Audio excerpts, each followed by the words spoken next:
the Kiss 92.5 studios in Toronto, Canada. Are you ready? Ladies and gentlemen, this is Roz Yes. and Mocha. it's Roz and Mocha. What's going on? Hey guys, this is Bruno Mars. This is Selena Gomez. The Chainsmokers. Lady Gaga. Calvin Harris. Celestia Cara. This is Ed Sheeran. You're listening to my boys Roz and Mocha. Roz and Mocha. My boys Roz and Mocha. The Roz and Mocha Show. Between Roz and Mocha, who is your favorite? Mocha. Mocha. You guys are so funny, man. Congratulations, Lisa! Wow! You just won $1,000. That is amazing. Y'all just made my entire morning. Keep it up. You guys are awesome, man. This is the Roz and Mocha Show podcast. Let me big up my sister Laura real quick because she got married on Saturday. Oh, yeah. Woo! Wedding was super hot, super lit. Going into Saturday, though, my mom texted into the show. You and I were not here, but damn it, Maurie and Shem were here. And my mom texted this to Maurie.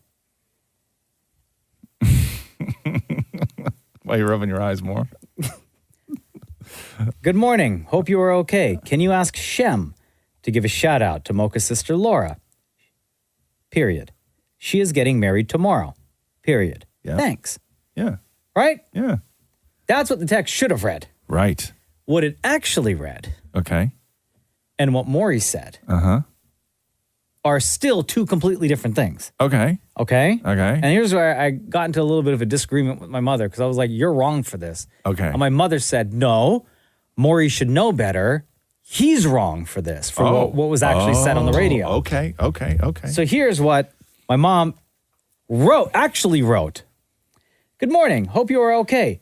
Period. Yeah. Can you ask Shem to give a shout out to Mocha's sister Laura? Period. Yeah. Chevis getting married tomorrow. Period. Thanks.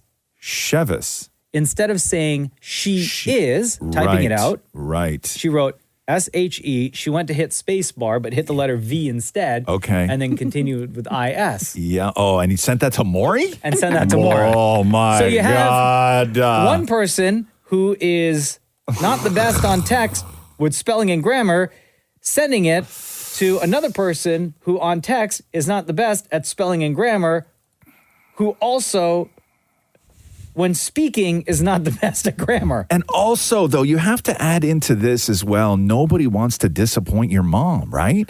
So you want to just say exactly what she wanted you to say. Yes. And here is how it played out on the radio. Oh, Shem, I got one more that just came in on my DM. Okay, hit me. It's from Mocha's mom. Oh, Mocha's mom. Okay.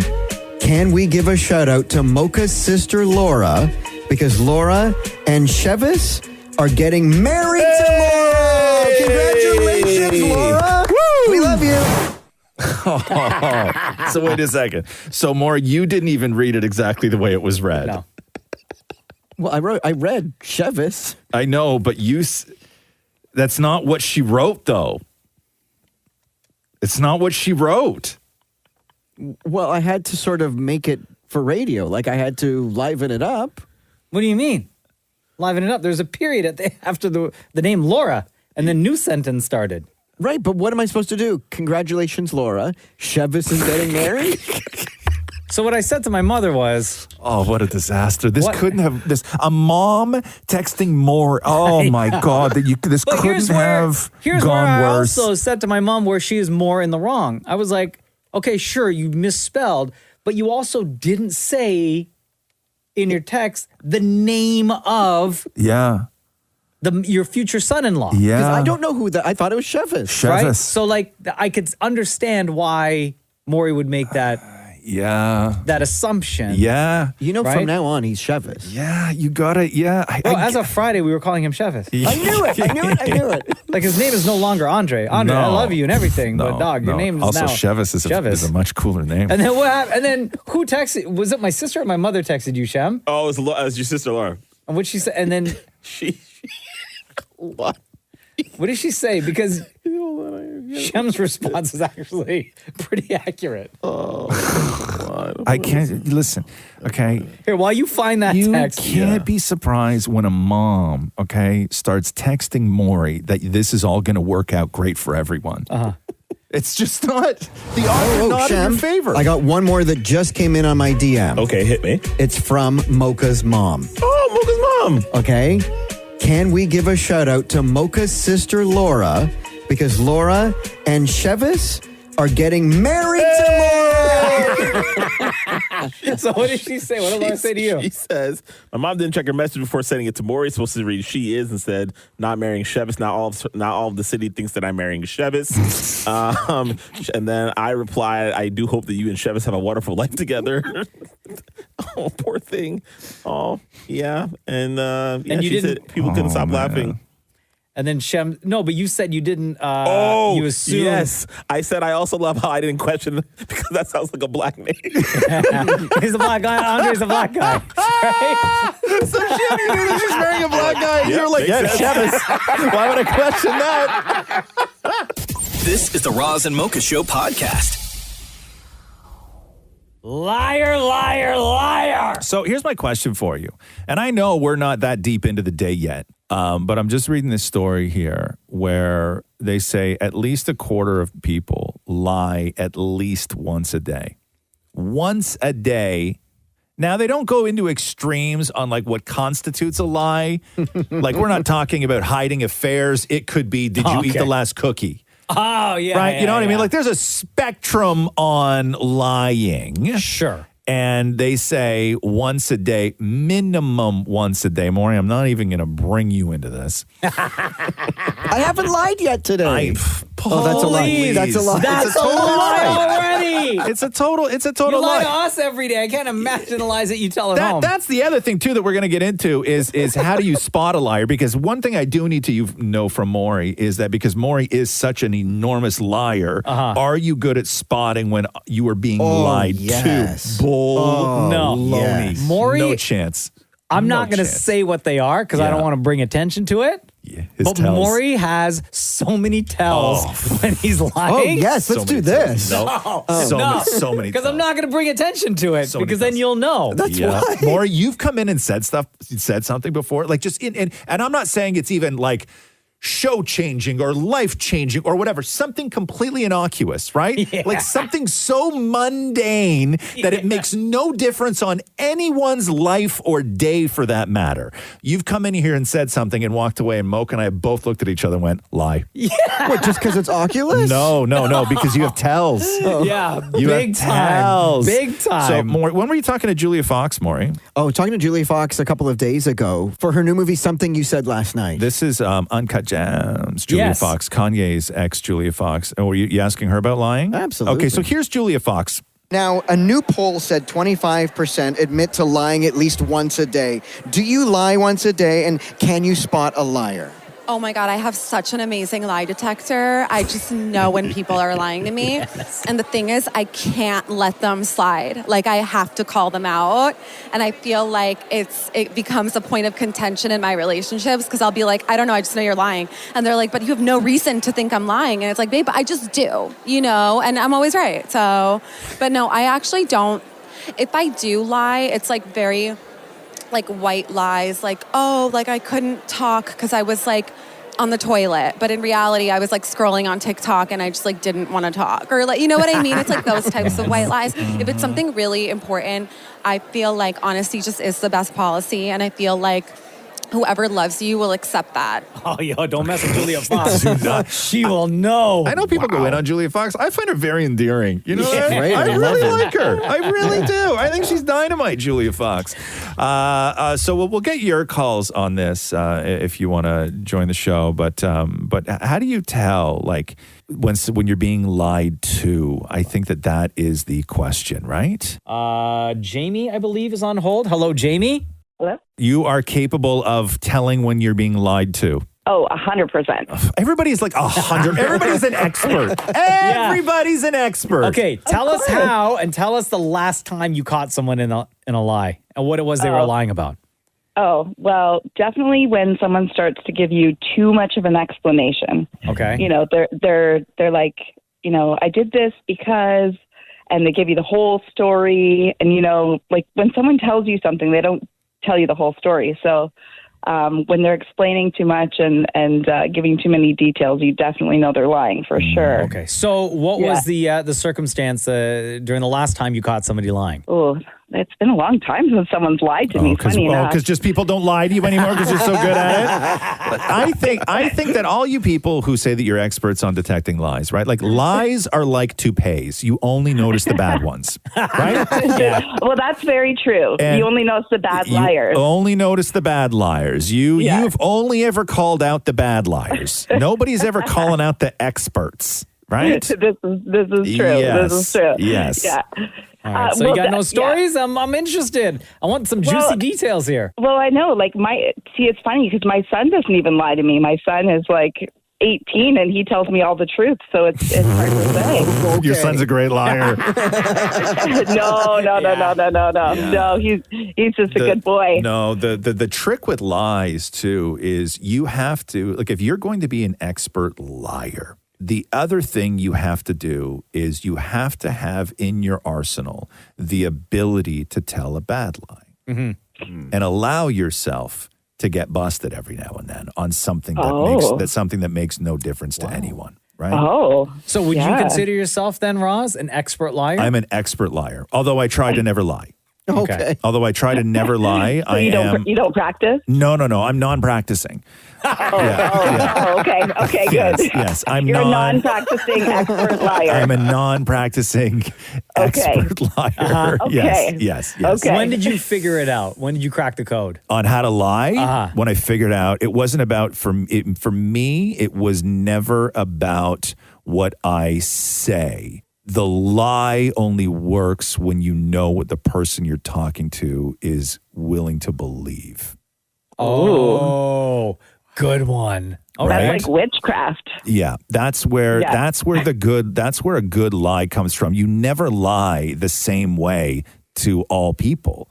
You have to know your audience. You have to know your audience. Well, Jamie, we are getting a bunch of texts and some more calls that we're going to have to take. Thank you very much for sharing. Thank you for being on the show, and thank you for listening. No problem. Bye-bye. Okay. This is the Roz and Mocha Show podcast. You must believe the lie you are telling. That is the first text that I'm reading to you. A lot of pants on fire this morning.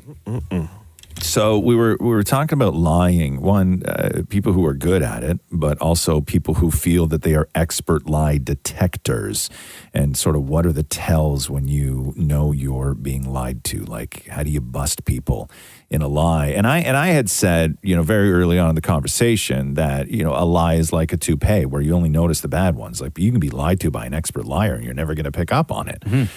But they say 25% of people lie at least once a day.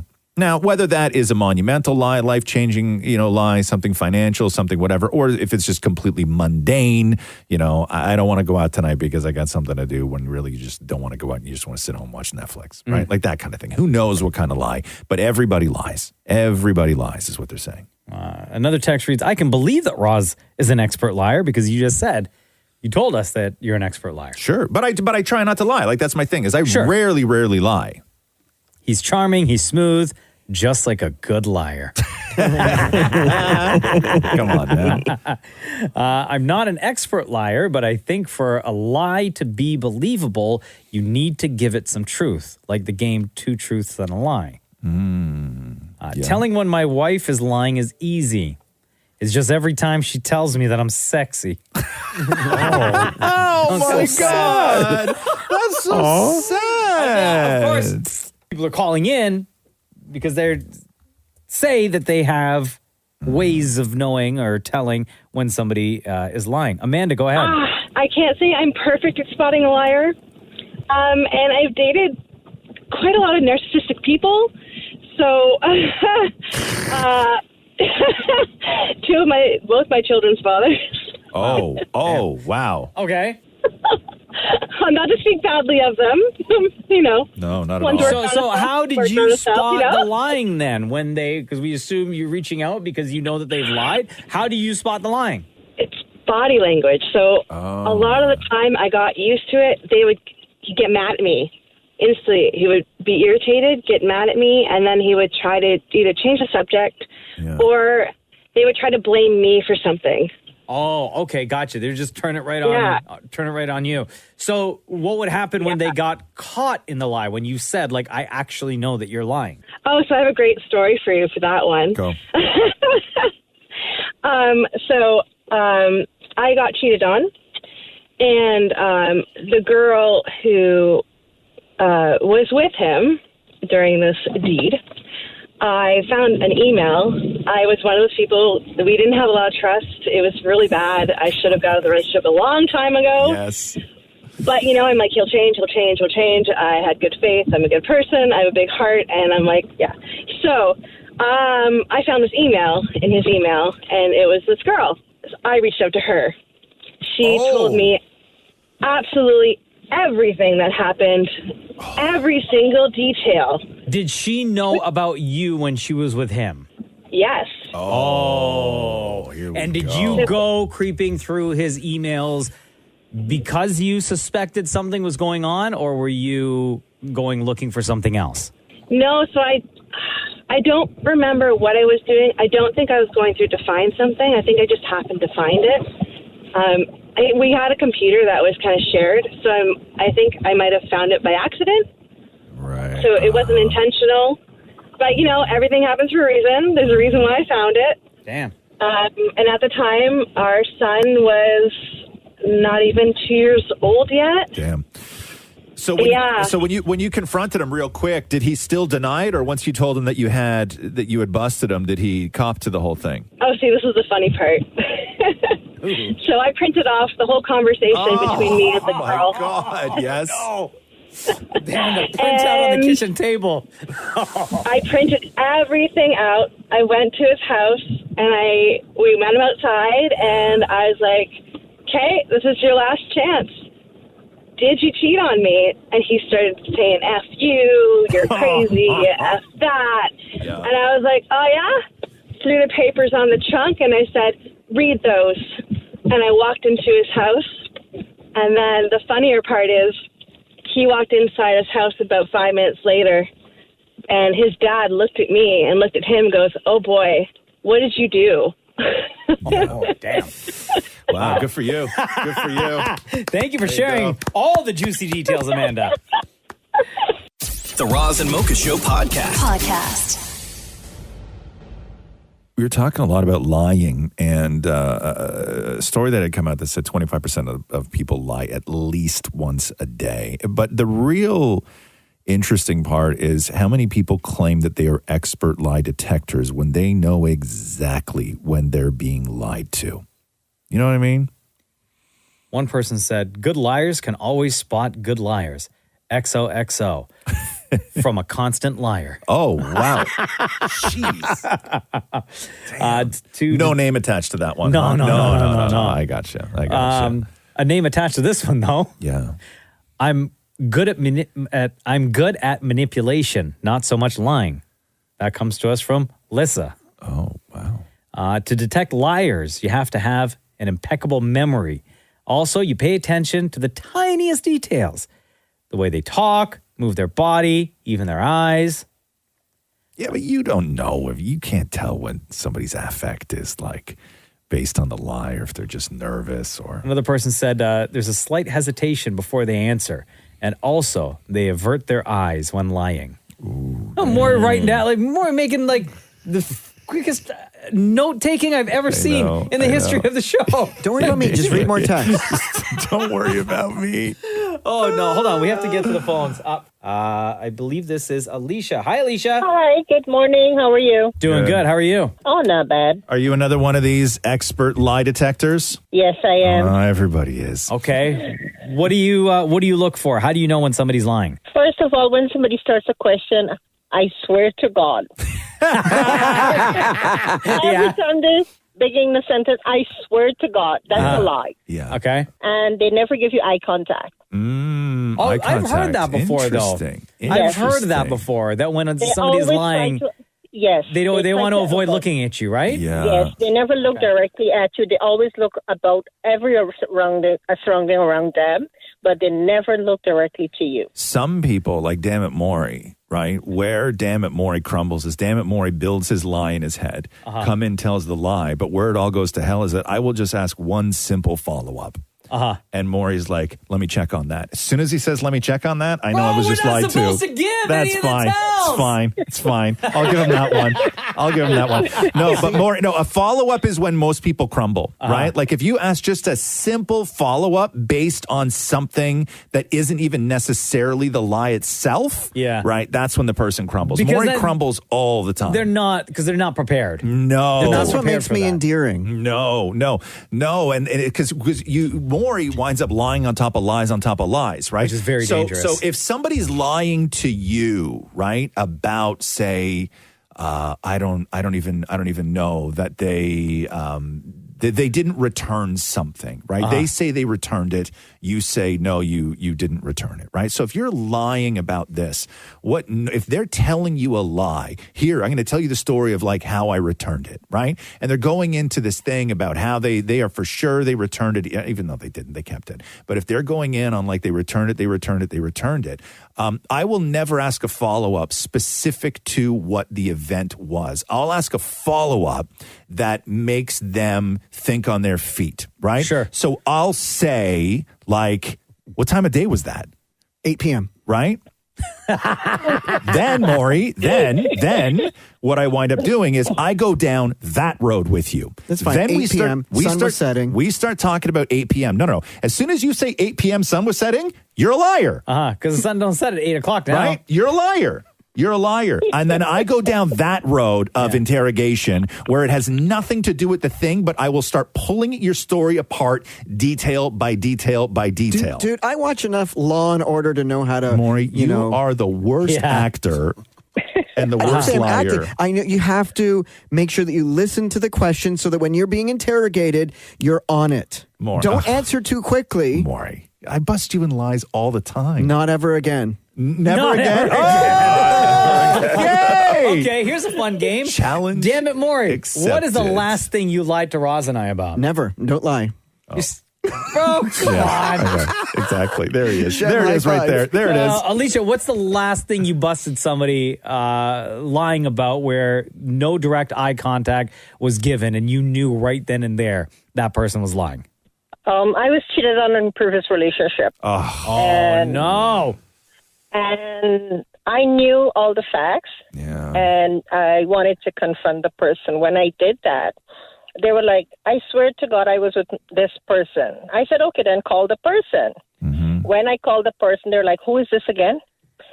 And then I said, I saw you. He's like, no, you didn't. And I said, yes, I have a dash cam. HD.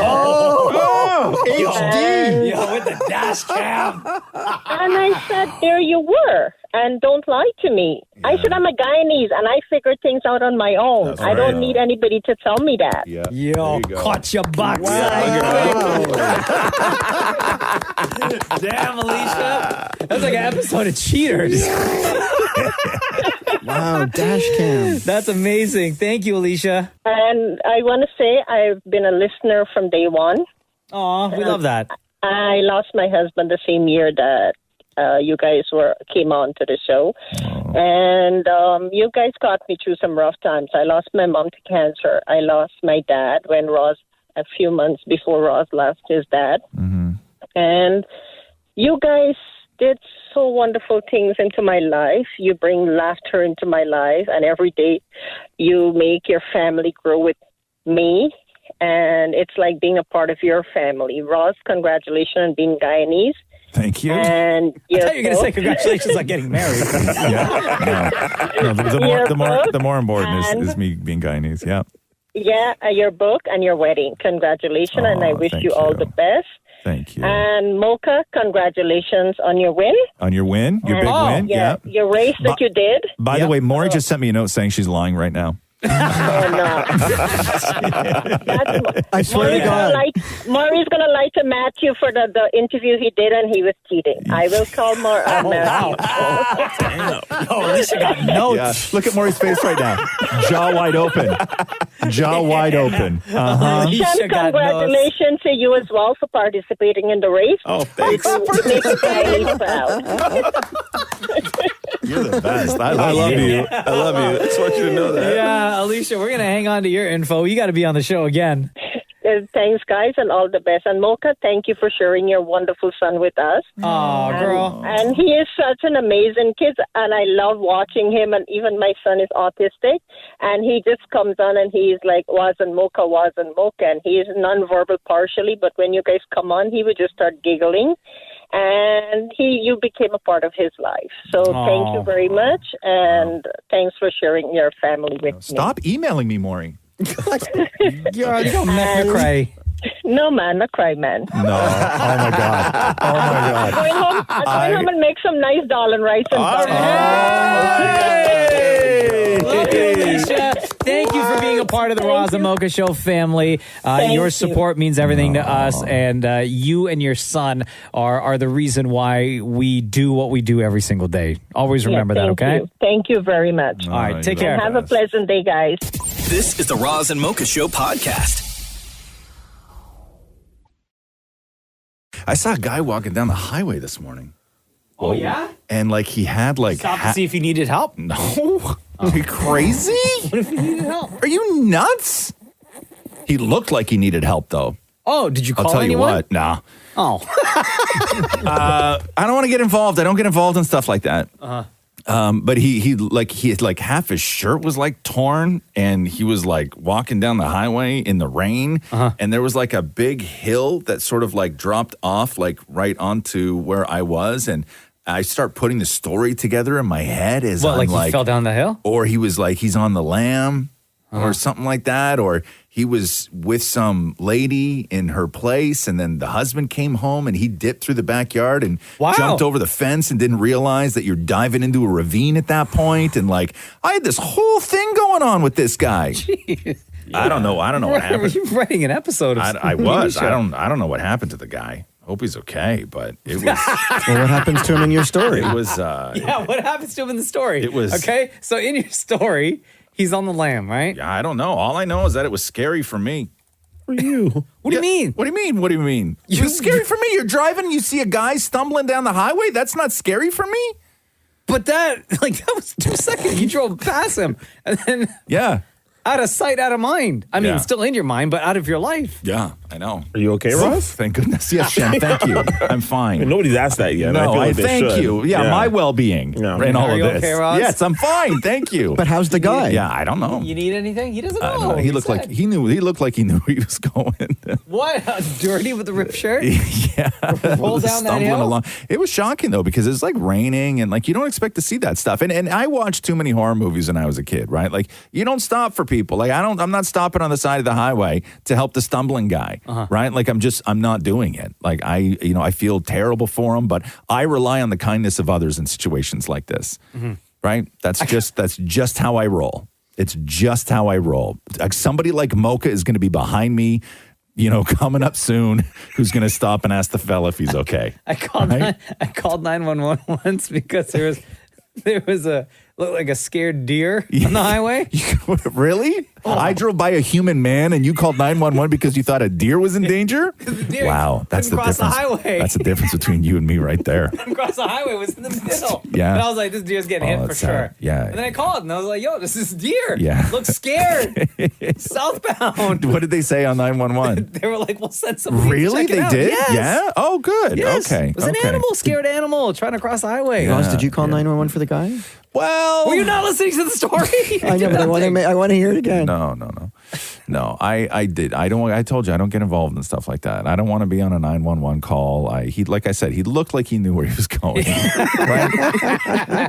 We were all driving north. He was walking north, right? Just maybe, I don't Doesn't know. he know you're supposed to walk towards traffic? I don't know. I don't know what's going on. Like I don't know what his deal was. I didn't ask. I don't want to know. None of my business, right? That's how you stay clean. You don't ask. That's it. And then you rely on the kindness of But others. you're going to think about it all day. I'm not. I'm literally not going to think about it all. I mean, yeah, you're right. Oh, it's going to haunt me. Maybe I should have done something. The Roz and Mocha Show podcast. Hello, it's Roz and Mocha. Hey guys, how you doing? Good, how are you? Doing well. I had a question for you guys. I was wondering what world event defined your generation? What world event defined my generation? Yeah. Defined in which way though? Like culturally or like attitude, or because when like my generation when I was sort of younger in that the Great Depression, that late 80s. Shut up, Maurie. Oh, that's so mean. Shut up. I could argue that there were many things that defined the generation. My God, like the fall of the USSR was a big thing. Because when I was growing up, every action movie was like U.S. versus Russia, U.S. versus Russia. Like that's all it was. And then when like the wall came down and the USSR fell, that was a big thing. What about 9/11? No. Because I was a man, like I was grown then. Like I wasn't a kid, right? Like I wasn't a kid then. I was. So my answer is 9/11. Live Aid was a big one. What's Live Aid? Live Aid was the massive concert at Wembley for famine relief with like Freddie Mercury in Africa. Yeah, that was it's one of the like a legendary concert. What about the Calgary Olympics? No, defined a generation. I don't know. That was just an event. Jesus. Hulkamania. Oh yeah, of course. Over the Calgary Olympics. Defined a generation. Hulkamania defined a generation. What's your name on the phone, sir? Connor, what is your answer? So I was born at the. So there's a couple to choose from. Honestly, you were born when? Your phone cut out. When? What? 99. Oh my God. So like last week defined your generation. COVID. Okay. So yeah, COVID, I guess. So what would you say defined your generation? COVID might be one. Honestly, another one that I was thinking of was the invention of the iPhone, sort of the dawn of the smartphone. Oh, all right. What about the start of the internet? What are you talking about, Maurie? I had full internet 5 years before this guy was born. Maybe, no, for him.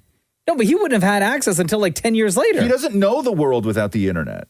Oh, so okay, fair. You know what I mean? Yeah. Like, he doesn't know that. Shem, do you have an answer? I mean, really just social media. Really just like, Twitter, Instagram, Facebook, all of it really just sort of defines my generation for sure. I would have thought 9/11 as well, but I was a teen when that happened. Yeah, my answer is also Facebook, Twitter, and Instagram. You're such and TikTok and Threads. Right. Like my generation, like going ham over Threads. Threads. I was gonna say cable television. Can I say the Blue Jays winning the World Series twice back to back? Defined your generation? I think if you like baseball. I'm just throwing out big events until something sticks. But do you understand the question? Yeah, what defines it? Yes, that's the question. Yeah. Or are you asking that question? No, I'm saying it. Yeah. Okay, so Maurie says the Blue Jays winning back-to-back World Series. Hey, Connor, you're the best. That was a great question. Thank you for listening. How long, by the way, have you been listening to the Roz and Mocha Show? Couple of years now. I'm actually just coming up on the end of the podcast right now. Oh, okay. So I might have to go back and start again. Oh, okay. Yeah, because we're creeping up on 14 years here on the show. You've listened long enough to know I'm going to ask you the same question we ask a lot of people. Between Roz and Mocha, who is your favorite? So you asked me this a little while ago when I first called in, and I said it was Roz, but I've learned some new information. For instance, Mocha, you moved to my hometown of Aurora. Big up Aurora, Ontario? You got to know, we got to stick together. So yeah, anyway, my favorite's still Roz. Oh. That was the best troll job I've ever heard. Not cool, man. Not cool. Thank you, Connor. Love you guys. Bye. The Roz and Mocha Show podcast. Take off, take off. Take off all your clothes. Take off, take off. This is Lana Del Rey, by the way. Oh, yeah. Take off, take off. Such a beautiful voice. Take off all of your clothes. Real moody, huh? Very. You see, I was reading this article from the LA Times talking about Lana Del Rey and spending so much time in Alabama lately, especially since these videos emerge of her working at a Waffle House. That is so crazy. Like, it's got to be some sort of a stunt. Now, they kind of ran through like all these places that Lana Del Rey in the past couple of weeks have been spotted around Alabama, right? Yeah. Pizza shop, getting her nails done at a nail salon, she's kicking it at a Starbucks. But the most shocking, and the pictures and videos that are really going viral, is her working, taking orders, working, like picking up orders from the kitchen and serving at a Waffle House. It's so crazy. And in a couple of weeks, she's performing like a full set at Lollapalooza. Yeah. She's got another festival that she's playing at, and people are trying to figure out what the heck is going on with Lana Del Rey. Like, is this some sort of a PR stunt? Yeah, to get people talking before she drops a new album? But PR for what, though? Like, what's the significance training of that? for a movie role, though. A lot of people do that. Yeah, it could be that more. You're right. Like, she could just be, sort of doing recon. But oftentimes, like, people just shadow. Like, I don't think they put the uniform on and pull a couple of different shifts, right? Like, that's extreme to me. But you're right. It could be some sort of performance art thing. Who knows? If I had to, take a role as working at a wall, I don't know how to make waffles, so I would have to take on the role. You would have to take on the role. You want to be authentic. Right? Method acting, I think is what they call it, right? Well, no, this is just research. Oh, sorry, research for a Method role. acting would mean the entire time she was shooting the show, you had to call her Darlene. Sure, yeah. Because they even reached out to all the recording studios in and around Alabama of where she could, if she were working on a project. And every single recording, unless they're lying, said, no, we don't have any projects with Lana Del Rey, and she hasn't been in here. Well, they're not going to tell the truth. I know, but it's like, come on now. But that's interesting. Like, if maybe, and let's say that she needs this for her own sort of peace of mind and well-being, where she felt disconnected from civilians, and she's been in the music business for too long, and the closest interaction that she has with strangers is on stage with a barricade and security guards in between you, right? Like, let's just say it's that. So let's just say she is using this to just be normal, right? And let's say she hoped she wouldn't have been found out. She just wanted to do this anonymously. Let's say her name tag for her job at the Waffle House says Lana. That's her name, though. I know, but still. I know. But She's got a very distinct look. That's her name. I'm not saying that that's what it is. I'm just saying, have you never thought about that? Have you never thought about the time that you have in your day if you were to go pull a shift for something that would just make you feel good? I drove an Uber. Yeah, Maurie. Well, no, you did that. You didn't do that to connect with people, Maurie. You did that because you're bad with money. Well, and to get out of the house. Yeah, you did that. Yeah. Didn't Uber block you from doing that because you're doing such a bad job? Well, it's not my fault that somebody entered a street that was in New York when they meant Toronto. That's right. Maurie was driving Uber and somebody jumped in his car and they wanted to go to Highland Avenue or something like that, which is supposed to be a couple kilometers away from where the pickup was. But he put in USA. And then so Maurie started driving him to Buffalo. and the guy lost his mind. It's a big fare. It's a huge fare, right? And what an awkward ride home, too. As soon as that U-turn is made, oh, man. But you've never thought about that? You've never thought about... Like, if I were to do... When I'm done here, like... Not when you're done here. While you're still here, is what I mean. Because she's still... touring and making music and everything else. This is just a way for her to just get to feel normal. Like if I went back to my old job at the Bay? Something like that.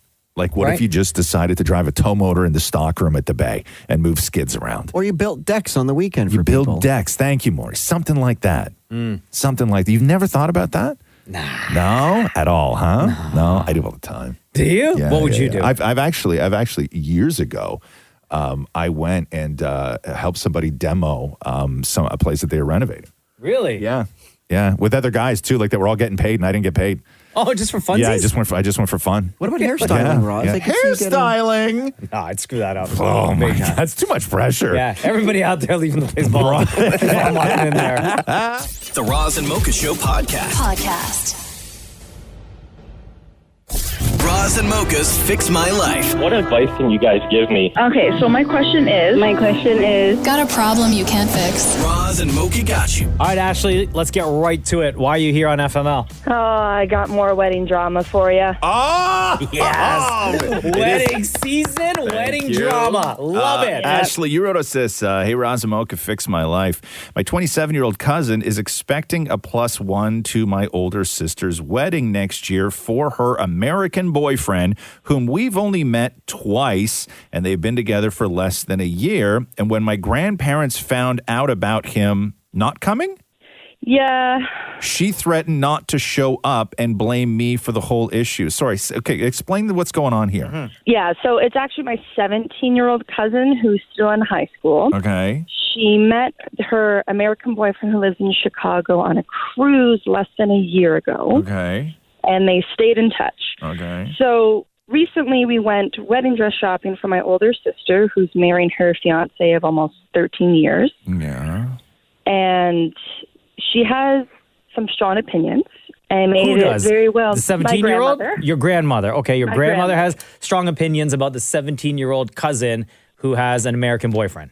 Yes. Okay. Okay. So when we went wedding dress shopping, and later that night over dinner, my grandmother mentioned that my 17-year-old cousin was expecting a +1 to her invite to my sister's wedding. Now, my sister isn't here during this conversation, and being the maid of honor for this wedding, I know the guest list, and this 17-year-old boyfriend from America wasn't invited on the guest list. Okay. Because I don't think that, my sister had decided that he was anything that she was worried about him being there.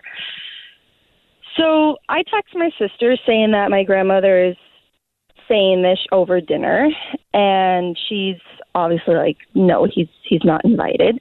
And then my grandma gets extremely upset and threatens not to come to the wedding anymore, along with my cousin, my aunt, and my uncle. Wait, so your grandma doesn't want to go to the wedding because the 17-year-old's American boyfriend isn't going? Correct. Okay, so she's on the side of your cousin and Yeah. thinks that your cousin deserves a +1 of this American boyfriend that she's known for just a few months, met him on a cruise. Exactly. Okay, so what's the problem? Well, so now the issue is I'm the one that's the bad guy in this situation. Okay, so you're the bad guy because what? You're in charge of the guest list? Isn't the bride in charge of the guest list? Well, that's what I was saying. So my grandma's complaining that this is a family event, whereas in my terms, I'm thinking this is an event for my sister. This is my sister's day. So I've been blamed for causing this family drama between my grandmother and my sister for telling her what happened. Okay. Yo, let your sister handle it. Like, it's her wedding. Just, she can invite who she wants to invite. And if there's no +1 for the cousin, there's no +1 for the cousin. Yeah, I definitely agree with that. Okay, end of story. It was great talking to you. Yeah, like, I mean... Okay, let's I don't know. just say... I think if it's... How big's the wedding? How many people are at the wedding? I think about 80. There's one of two things going to happen, right? Either in a year from now, they're still going to be together, and she's going to be pretty bummed that her boyfriend can't come to the wedding, or they're just going to be broken up, and she's not going to have anyone to be her +1 anyway. Problem solved. Yeah, no, and I that was exactly my thoughts, exactly. I think my more concern is the fact that now my grandma's vilifying me for telling my sister what the conversation was that we had. For me, I could never even have dreamt of not allowing somebody to bring somebody to my wedding. Like, I would never have given somebody a single ticket. That's weird to me, that you want somebody to show up alone. It's weird to me. Do people do that? Yeah, I Is mean, that she's normal? been invited to a wedding and without her fiance the one time, and she had a good time on her own. Really? Like, people don't allow you to bring somebody? That's It's not that weird they don't to me. allow. I know there was like a couple of people at my wedding where I knew that they didn't have a significant other. Yeah. Right? And they just were ready to show up solo anyway. But if they brought somebody, would you have cared? No, as long as, No. like, let me know in advance so I know that there's a extra plate that could be set out for you. Yeah, but I think that you got mixed up in drama that's not your drama. Uh-huh. Yeah. Yeah, like let the bride handle this. It's her, like Mocha said, it's her wedding. She's ultimately in charge of who she wants there and who she doesn't want there. And if you're just the facilitator of those wishes, then you just got to let the grandmother know, hey, listen, this ain't my choice. Yeah, good point. Right? Mm-hmm. Yeah. Also, mind your business, Grandma. Yeah. I know. Right? Show up, have a good time, give me a nice cash gift. Thank you. Yes, mind your business. Oh, goodness. Yeah. Tell that grandmothers love when you tell them to mind their business, by the way. Yeah. No, that doesn't work in my family. Yeah, try that. Call us back and let us know how that goes. All right. Does that help, Ashley? Yeah, that's awesome. All right. You take care. Thank you. All right. Bye.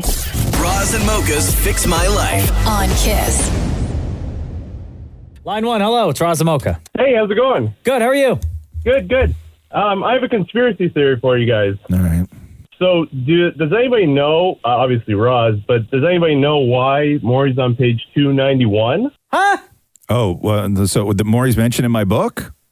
Yeah. The what do you call that again? Footnote. Yeah, the footnote. Yeah. Why? What's your conspiracy theory as far as why Maurie's footnote mentioned in my book is on page 291? I have a feeling that it was a hint to him that your wedding was going to be this previous weekend or the weekend of the July 16th. Why? What's that mean? Because there's 291 days between your book release and the weekend. Oh my God, dude. What? Jesus. Wow. I know. I'm with you, Maury. I'll applaud. I will applaud that. So, Roz, friendly reminder to everyone when your wedding was. The 15th. On the 15th of July. Yes. Sir. Yes. Which is date 291 of the year? Since my book came out. Oh, since the book came out. Yeah. Jesus. Man. It just so happens that your conspiracy theory lines up with what actually happened. That's so... This is like when people are like, The Simpsons predicted it. Yeah, that's amazing. No. Roz, did he figure it out? Do you want to know? No, because I hadn't even proposed yet at that point, right? Like, I didn't know. And my book release date kept moving and like all this other stuff. I'll tell you the reason that footnote is on page 291. And more, you may sort of like want to settle in for this because it may actually be emotional. There is a reason that there is a very specific reason that Maurie's mention in my book is on page 291 was just simple formatting. I was like getting ready to cry, but not anymore. I mean, you still can. Yeah. I thought there was like, you added it up. I've texted you 291 times since we met or something. No, I can, I'll send you the email chain if you want to see it, where I knew I was going to put it in there and I literally just said, slap it where it fits. So heartfelt. And now you know the truth. Yeah. Thanks for the call, bro. Hey, El, can you ask me a question? Between Roz and Mocha, who's your favorite? Oh, it's got to be Roz. Hands down, pants down. Right on, my brother. This is the Roz and Mocha Show podcast. A couple more AI tings I came across that people have been sending, actually, to play for you. Unlikely matchups, I guess. There's two I'm going to play. Okay. Somebody AI'd Marge and Homer Simpson performing Love the Way You Lie by Eminem and Rihanna. Oh, wow. And that sounds like this. Just wanna stand there and hear me cry. It's alright because I love the way you lie.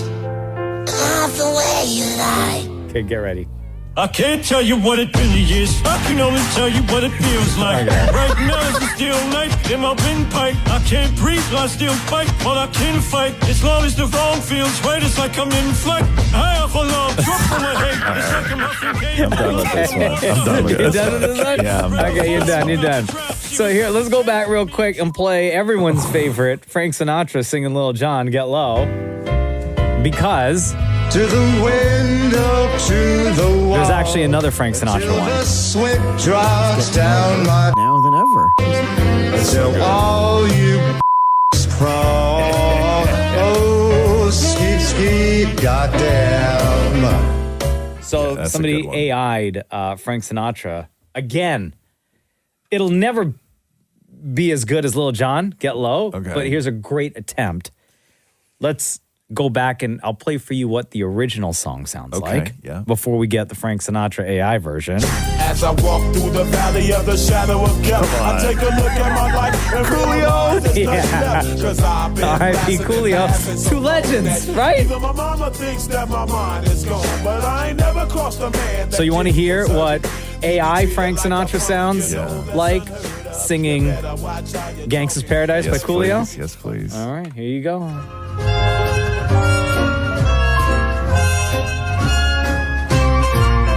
As I walk through the valley of the shadow of death, I take a look at my life and realize there's nothing left. 'Cause I've been blasting and laughing for so long that even my mama thinks that my mind is gone. And I ain't never crossed a man who didn't deserve it. Me be treated like a punk, you know that's unheard of. You better watch how you talking and where you're walking, or you and your homies might be lying and chalking. I really hate to trip, but I gotta load. As I croak, I see myself in a pistol smoke. Oh, I'm the kind of G the little homies wanna be, like on my knees in the night, saying prayers in the street light. Been spending most their lives living in the gangster's paradise. You're bopping like you're really enjoying this. Most their lives living in the gangster's paradise. Wow. So good. Am I the only one that doesn't think that sounds like Frank? Yeah, I mean that's the crazy thing about The other one really did. about doing Frank Sinatra is that not everybody is like wildly familiar with Frank Sinatra and how he sounded throughout his career and his younger days, his older days, and I mean I'm with you. Like they fooled me. Yeah, well, I mean, why would they? What do you mean they fooled you? Like fooled you? Like you actually thought that was no. Oh, No, they fool me as it like Maurie says that he can they impressed distinctly tell that that's not or it doesn't sound like Frank Sinatra. But you're Right. telling me it sounds like Frank Sinatra. Yeah. I'm like, yeah, absolutely it does. They didn't fool you. They impressed you. Yeah. Yeah. No, I mean, I'm no expert on Frank Sinatra, but I like the arrangements. Like the whoever's doing these is obviously talented. Like this isn't just an AI thing, and I know that it gets labeled as we got another AI thing, but the person who arranges this and finds the way to put those lyrics in that beat and then program it and sing it and replace the voice, like they're talented. They're talented. You know what's going to be a game changer for especially us with the iPhone? What's that? Is when the new iOS drops in the fall. Yeah. Have you seen that feature where it gives you certain sentences, or you have to enable it, but you read a couple of sentences and then like it'll analyze your voice and then make like an AI version of your voice. And I think you can use it for things like voice notes or reminders or anything like that. And it sounds. Anybody does that, you are insane. I'm totally going to do this. You are insane. And then you can write or type sentences, and then your voice on your iPhone in the new iOS will spit it back at you in your voice. Now, it's not perfect from some of the demos I've seen, the beta versions. It's not perfect. No. But nope. After like a couple of months and updates, it will be perfect. Will it answer your husband for you? Am I the only one in the room that still has to put like a password into his phone? No, you just look at your phone. No. What do you mean? I mean, like with the numbers? Yeah, with the numbers. You can Like it's enable that. 2018?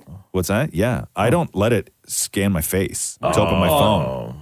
Oh, it What do scans you- your face anyway, so. But I am like, no. What are you worried about? What do you mean? What am I worried about? I don't want to give them that. I don't want to give them my eyes. They already got it. No, they don't. Every time they look at you, every time you look at your phone, you think that camera's not scanning your face? No, not like that. I didn't give her permission to. No. Yeah, you did. You know what I mean? No. You gave permission when you bought that phone. No. You guys with your. I never did the fingerprint thing on my phone. Yeah. Never did Oh, any they of that got it stuff. already. No. Yeah, I guarantee you guys they give got it up too easy. You guys are all loose.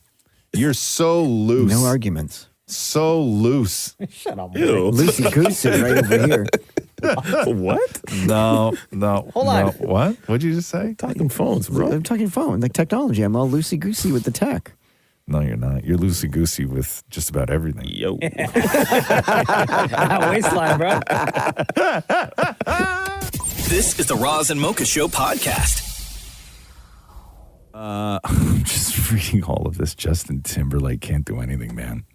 He's getting roasted right now. For what? So Timberlake just released, like he just did I guess like a feature, a remix on Coco Jones' ICU, which came out like 9 months ago. She the girl from Bel Air, Shem? Yes, Bel Air, and she's also on Wild 'N Out a couple times. Thank you. Show. Thank you. That's where I know her from. And so she was teasing that she was doing this remix and putting up all these pictures, and people figured out that it was Justin Timberlake. But Justin Timberlake can't do anything. So first of all, here, let me play you the remix, and I'll tell you why he's getting roasted. So here is the remix of ICU. You've got a feel and a soul that I need in my life. Yeah. Oh. And though we both grow, there's no way that we could grow apart, babe. They sound good, Shem? He came out of the woods and right back. I love it, man. You do, This is the Justin. This is the lane I needed to stay in right here. But this is the lane that I think people forget that Justin Timberlake is really great in, because he's getting roasted for like dipping his foot into R&B. That's one, crazy. That's insane. But two things that he's getting killed with. One, because anytime Justin Timberlake does anything, the Britney fans come out and kill him, right? So Britney 2 days ago released a video saying that she has the new book coming out. Right. And then 2 days later, Justin Timberlake does the remix with Coco Jones, and they're like, oh, he can't just let Britney have a moment. He's got to step all over the moment, right? As if both of those things have been planned forever. And then they call him like a culture vulture and like all of this stuff.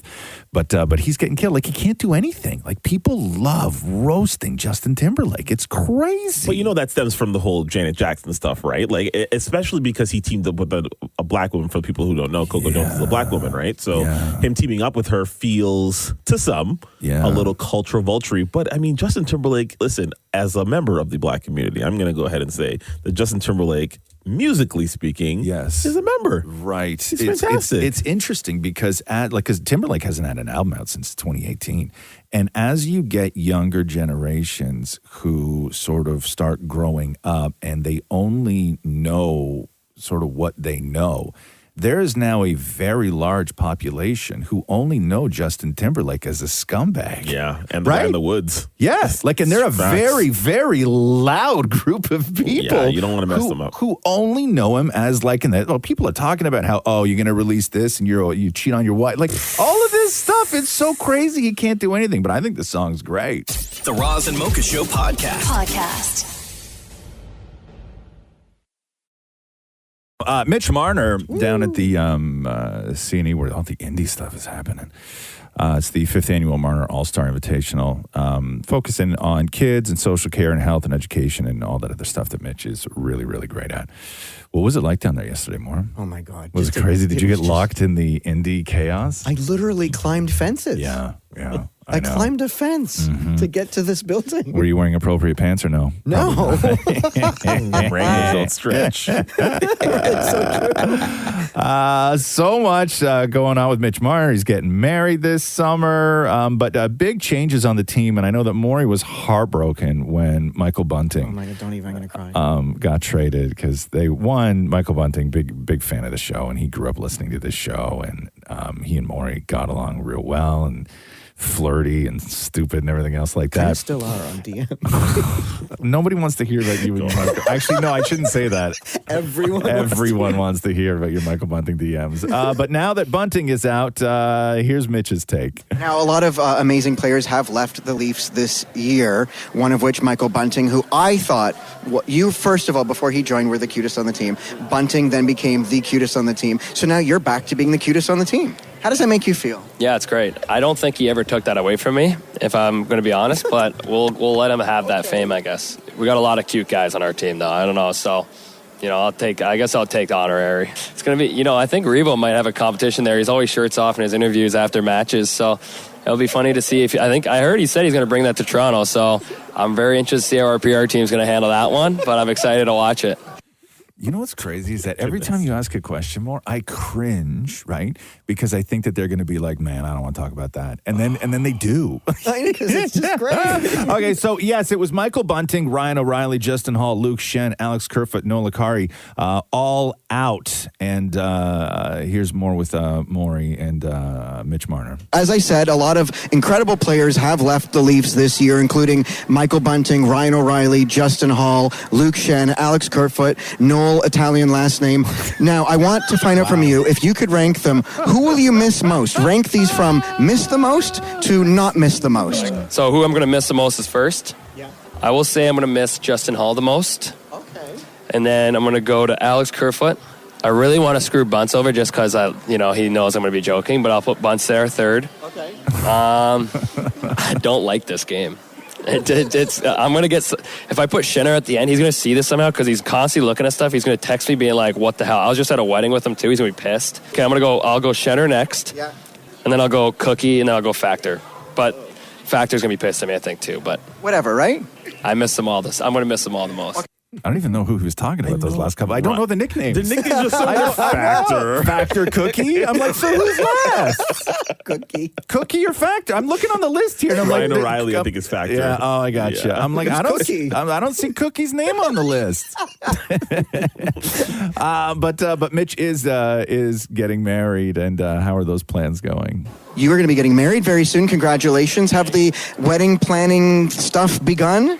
Oh yeah, no, everything's done pretty much. We're coming up to a date here fast. So I'm backseat driving, as I like to call it. I am so far out of the planning. I don't think she wants any of my opinions. Really? Yeah. So are you a groomzilla at all? No, I don't want any control really. I actually did control the main table yesterday, and that got into about a 10-minute dinner fight. So that was unpleasant, and that's probably the last thing I'm going to get a part of. So, but what are your wedding must-haves? What are things that you can plan anything you want, but I have to have these things? I mean, a great party that everyone's going to be dancing a lot at. I'm a big fan at weddings to be tarps off. I think you're sweating a lot at weddings, especially in a tent venue. So I'm sure if my photographer is going to have a lot of photos of people just dancing shirts off. I need to be at this wedding. It's gonna be a fun one. It's gonna be good. Will you be married by the time the season begins? I will be, yeah. That means it's happening this summer. It is. I'm not telling a date, so it's gonna it's either July or August. Or wait, no. When does the season begin? September. It's either July or August. You never know. You'll never know until it gets posted somewhere. Maybe I should do tarps off at my wedding. Yes. Right? Such a hockey player thing to say. Tarps off. I was like, what in the hell? Cookie and tarps off. I was like, I don't even know what that's going on. Maybe I should do that. But somebody has to be the first, right? I'll do it. No, it can't be you. I don't know if people are going to follow you, Maury. That's the thing. It has to be somebody that people are going to follow. Text Scott McGilvery? Nobody's... Scott McGilvery's going to... Actually, you know what? Scott McGilvery's he's a hockey player. Scott McGilvery might do tarps off at my wedding. Tarps off with Cookie. The Roz and Mocha Show podcast. Roz and Mocha's Hell of a Story. JD, are you there? I'm there. How you doing? It's Roz and Mocha. Hey, what's going on? So, JD, welcome to Razamoka's Hell of a Story. When and where did your Hell of a Story start? Oh, I'm talking December 1997, baby. December 1997. And what happened in December 1997? Oh, someone named James Cameron dropped a movie called Titanic. Ever heard of it? Yeah. So what's your Hell of a Story about Titanic? Oh, well, Titanic just swept the nation. Everyone saw Titanic. I don't know if you remember, but it was Titanic mania. Yeah, very much. It was one of the most successful movies of all time. I clearly remember Titanic Mania. So 11 Academy Awards. Okay, JD, how old were you in 97? 6 years old. And you saw Titanic when you were 6? Oh, everyone had to see Titanic. My parents brought me. Oh my goodness, Titanic swept the nation. I loved it so much, but that's not where this story... 3 hours long. Okay, it was 3 hours long. That's a long time for a 6-year-old. Yeah, 3 hours and 14 minutes. I wish it was a bit longer, but, what are you going to do? Okay, so you obviously, you became obsessed with Titanic, and then, so what happened? Like, Well, they were saying take the voyage home September 1st, 1998. That's when Titanic came out on VHS. Remember? oh, I do. Here we go. Yes, 2 tapes, wasn't it? Wasn't it? Yes. Oh, yeah. Cassette number 1 and cassette number 2. You know what it do, baby. Yeah. Okay. So it came out on VHS, and then what happened? It was the most iconic VHS of all time. Everyone had this cassette number 1, this cassette number 2 somewhere in their house. Their parents, their grandparents, everyone had this thing. Did you have it? Yeah, I did. Oh, yes. You can't escape Titanic, especially on VHS. And I was so pumped when I got it on VHS because I can watch it over and over and over and over again. Okay, So what the? I'm still trying to figure out what the hell of a story is. You're 6 years old. You watch a movie and then you got the VHS. Well, that's just where it all started, right there. Okay. Many years later, DVD comes out. They wipe VHS off the planet. They did. All right, so everyone's donating their Titanic on VHS, and around 2012. I saw a huge display of Titanic on VHS, all $1 each, and I knew what I had to do. I had to collect every single one of them because I love Titanic on VHS so much, baby. Wait, so you only collect Titanic VHS? Yes. Like you don't care about this, the DVD, you don't care about anything else? No DVDs here. It's way better on VHS. You get cassette number 1, cassette number 2. You know what it do. I told you already. Yes, we got it. So how many do you have in your possession now? We've accumulated 2,052 Titanics on VHS, baby.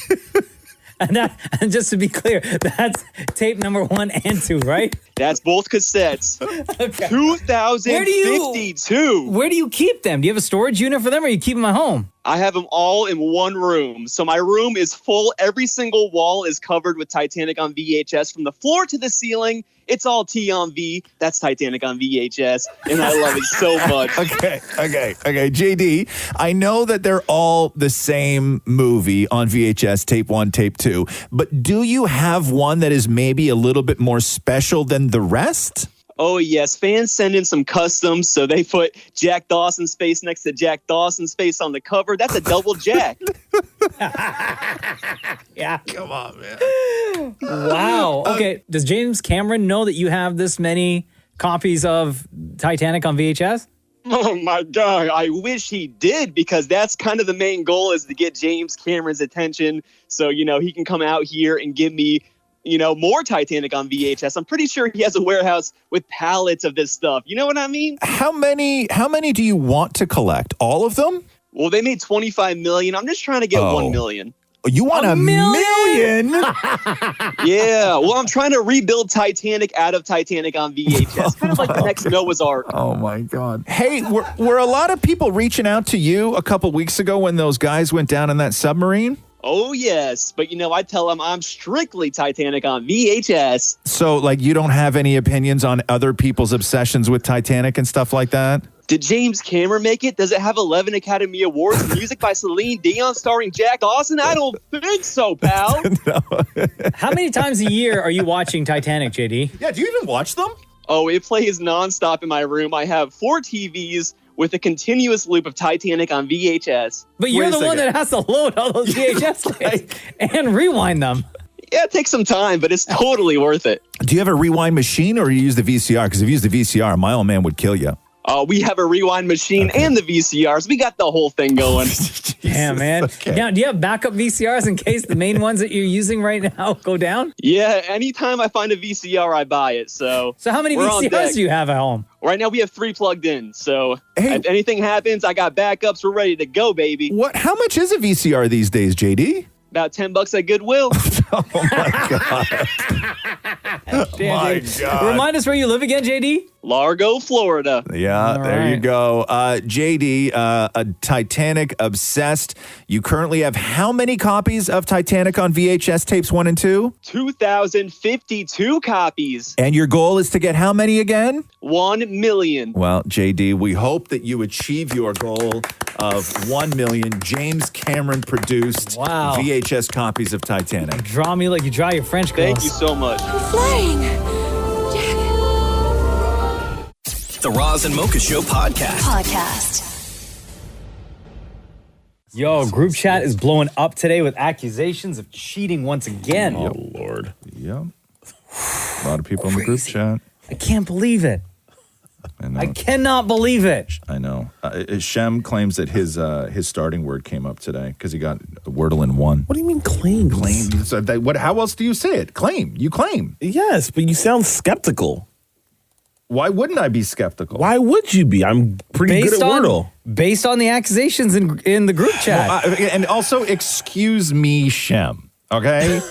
When the word that you claim you use over and over again always comes up, you can't attribute that to I'm good at Wordle. Why not? That's like saying I'm really good at playing the lottery. Mm-hmm. It's luck at that point. Yes. It just so happens that word came up today. Yeah, and I got good luck. So everyone will eventually have good luck with pretty Wordle. good at I'm pretty good at playing Wordle. No, your word came up that you play I always switch it up. You do, huh? Yeah. Every single time I switch it up. I get 3 or 4 words. One of them has come up, though. I've got it in one because my word came up before. Man, you're going to feel so happened. upset if you switch it up and then your word is that day and you didn't use it. Yeah. I was on a streak of like 298, and then one day I X'd out. And then since then, I X'd out, I think maybe like I got shook. Yeah. It was like 3 times. You got the yips. Yes, and now my streak is at like 6 or something. You want to use my word? I can tell you my word. No, because then you spoil it, right? Oh, that's true. Yeah, that's the whole. That's the whole thing. Yeah, although your starting word is very endearing. I was shocked that your starting word was I think mine's what endearing as what well. it was. I have the best person, by the way, in my DMs. I got to show you this real quick. So you know how Maurie stopped following us because his therapist said that it was triggering? Oh, and then Mocha blocked me. I think it's worth mentioning. And then Mocha blocked him in retaliation. Which is great to do for therapy. To the unfollow. I'm trying to help. He's just trying to help, More. How's that helping? It's being supportive so you don't see all my posts. Yes. But now I have to go around going, oh, no, he blocked me. Yeah. Do you have fake accounts that you spy on us with, More? No, I can always log into the Kiss account. Oh, that's what it is. Oh, so okay, hold on. Okay. So you're gonna block Kiss? Yes. So here's the thing. So Maurie stopped following all of us, right? And because he doesn't want it in his life and everything else. And fine, fair enough. That's great. If it helps him get through the day, that's fine. I've never followed Maurie on Instagram, but Maurie sort of wants there to be a buffer zone between all of us on social media. However, I always say that whenever Maurie does post on social media, he then DMs it to me and then writes, thought you would find this funny, or thought you would find this interesting. Thought you would find this interesting. You know, now what I have is fans on Instagram that when Maurie posts on Instagram, they send me Maurie's post with, thought you might enjoy this. Oh my God. Look. Oh my God. Oh, there's so many. Thanks, squad. So I get them from Maurie, and then I get them all from other people, which is now I get Maurie's posts that I don't see because I don't follow him like 5 times, and all it reads is, thought you would find this interesting. After all that, you still don't like it. No, I don't. This is the Roz and Mocha Show podcast. Shem and Mocha, have you guys started watching Full Circle yet? No. So Full Circle is the new Steven Soderbergh show on Crave, I guess. It's an HBO Max show. Okay. We started watching it. It's Claire Danes, Timothy Oliphant, and a whole other side of young cast members that I don't really know who they are. But I want to play you some clips because, gentlemen, this show is about a sort of botched kidnapping. You see that at the very beginning, right? But it involves organized crime. I'm into it. Already in New York. Love it. By a Guyanese gangster squad. Oh, God. What? Calm down. Okay. Sit up right. What? So, no, how have I not heard of this show? I don't know. So I want to play you a bunch of clips. Oh, and you then know why? What's it called? Full Circle. They should have called it Full Circle. Okay. That's what they should call it. So I want to play a bunch of clips. So this is like where you first realize like what's going on. Okay. So this is a scene with Claire Danes and a cop. So I'll play you this first. So, did he have an accent, the guy on the phone? I don't know. What kind? don't know. Maybe Guyanese. Guyanese. Does that mean something to you, or? Not really. It's just a rather specific place to pull out. Okay, so that's how it starts, right? So now I'll play you some clips. These aren't. I've tried to cut them in ways of where they're not spoilers for anybody because the show's actually quite enjoyable. Yeah. But here I'll play some clips and I want you guys to just judge the accents. Okay. Okay. Yeah. Okay. Here we go. I hear you was running weed, Louis, which means you lied to me on the phone. You was just tricked, not? Point was I was going to be sending you money this time. Okay. What? That kind of sounds Trini. Yeah? That doesn't even sound Trini. That sounds like somebody trying to like. Okay. Here's another one. Okay, here's another one. I got Miss Mara beer during the day so I can pair off. What? Almost done too. Every time one of them dead Natalia, you are part of it. Oh my God! Absolutely not. No. I don't think I can watch this show now. That's what I want to know. That's what I want. Okay, that's offensive. I'm angry. Okay, let's hold on. Your Guyanese parents and my Guyanese parents would be so upset if we started watching this show and said that we enjoy it. Yeah. Okay. It's still it's almost disrespectful. Okay, hold on. Here's another one. I don't understand. You thought what? We're gonna go meet Jared Brown at Chelsea Piers. What? Show him his stuff. So good? No, Okay, not good. Not then- good. Now, the way that she said the name Jared Brown, I think this was very Guyanese. The rest of it was not. Okay. No, you know what? We're gonna go meet Jared Brown. Jared. Yeah, that sounds Jared right. Brown. Yeah, so far, Yeah. they get a point with Jared Brown. Yeah, Brown. Wait, no, but that's half a point because she said I don't understand. You thought what? We're gonna go meet Jared Brown at Chelsea. She gets half a point because she said Jared, right? But if you're a real Guyanese, you would say Jared Brown. Brung, yeah, Brung, as opposed to Jared Brown. Oh. Yeah, absolutely. Mocha's Okay, right. Half a okay, point. okay. I got one more. Hello? Yo, Shaquila. It's me. I know it's you. Where have you been? Look, I know I'm sorry. I should have called. I just been busy with work, you know? Can you play that one more time? Yeah, I'll play that one more time. Hello? Yo, Shaquila. It's me. I know it's you. Where have you been? Look, I know I'm sorry. I should have called. I just been busy with work, you know? No. Here's where he went wrong. Yo, Shakira would have been, hey, girl. Okay. Not even. Hold on, play it again. Yeah. Because I have to hear the name. Yeah. Because the okay. reason why I kind of perked up. By the way, this is a new Soderbergh show on Crave called Full Circle, where half the cast is Guyanese, or at least acting Guyanese. No. Okay. Hello? Yo, Shaquila. Okay. It's me.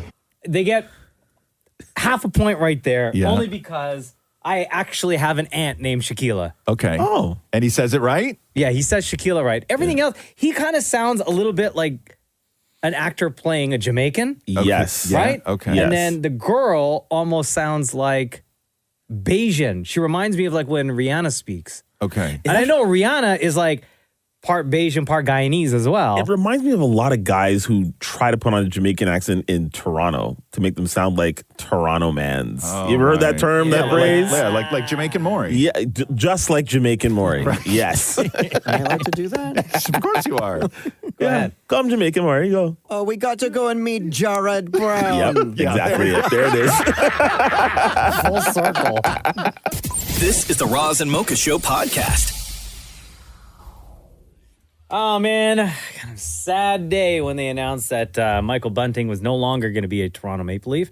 No. Only because we know he's a big fan of our show, and he's always so generous with his time. He's such a pest, too, which is great, and it's sort of what the team needs, and I don't know.